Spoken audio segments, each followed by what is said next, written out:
అనకాపల్లి సీటుకు సంబంధించి ఏంటి అసలు అమిత్ షా గారు సీఎం రమేష్ గారి విషయంలో పట్టుబట్టి ఆదేశించారు అనకాపల్లి సీఎం రమేష్ గారికి ఇవ్వాలనేటువంటిది వస్తుంది. ఎంతవరకు వాస్తవం? దీంట్లో పట్టుబట్టడం అనేది కాదు, కానీ అలయన్స్లో ఇన్ని సీట్లు ఇవ్వాలి. ఓకే, నేను విశాఖపట్నం అయితే బాగుంటుందేమో అని విశాఖపట్నం అడిగాను. ఓకే, విశాఖపట్నం కాదు పొత్తుల్లో అనుకున్నప్పుడు విశాఖపట్నం అడగడం కూడా కారణం ఏంటంటే 2014-19లో బీజేపీ సీటు బీజేపీ గెలిచింది కదా, అది ఇస్తారులే అనుకునే ఉద్దేశంతో ఆలోచనలో విశాఖపట్నం అడిగాను.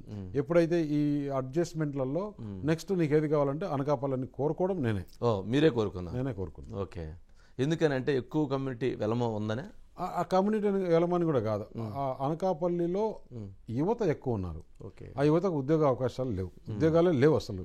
జాబ్ క్యాలెండర్ అని చెప్పేసి ఏం ఒక జాబ్ లేకుండా ఆ ఏరియాను డెవలప్ చేసేందుకు బాగా వెనుకబడింది. కొన్ని కాన్స్టిట్యూన్సీలు చూడవరం, మాడుగుల చూస్తే చాలా వెనుకబడిన ప్రాంతం. ఇండస్ట్రియల్గా ఉండే ప్రాంతం పాయకరాపేట బ్రహ్మాండంగా ఇండస్ట్రీగా డెవలప్ చేయొచ్చు.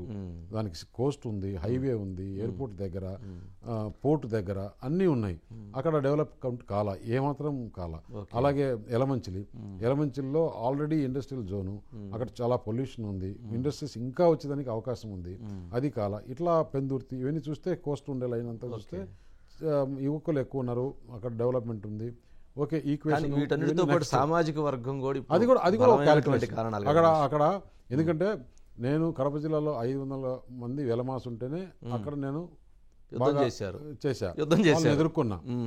ఇప్పుడు కాదు, జగన్మోహన్ రెడ్డి ఏంటి రాజశేఖర రెడ్డి టైంలో నుంచే నేను కడప జిల్లాలో రాజకీయం చేసి నా మార్క్ అంటూ కడప జిల్లాలో పెట్టుకున్నా.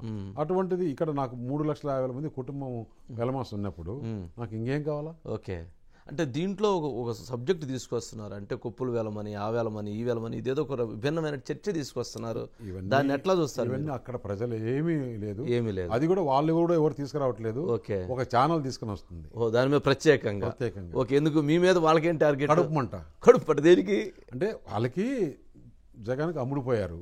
అమ్ముడుపోయినప్పుడు ఛానల్లే వాళ్ళకి ఇచ్చేశారు జగన్కి. ఏం చేస్తారు వాళ్ళు? ఓకే, వాళ్ళకు కూడా ఉంది కదా మళ్ళీ మిగిలిన ఎందుకో.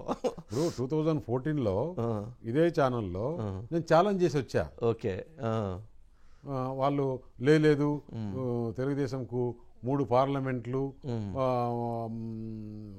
26-25 సీట్లు అసెంబ్లీలు రావని నేను ఆ రోజు ఛాలెంజ్ ఒక్కసారి వాళ్ళు నెమరేసుకుని చాలు.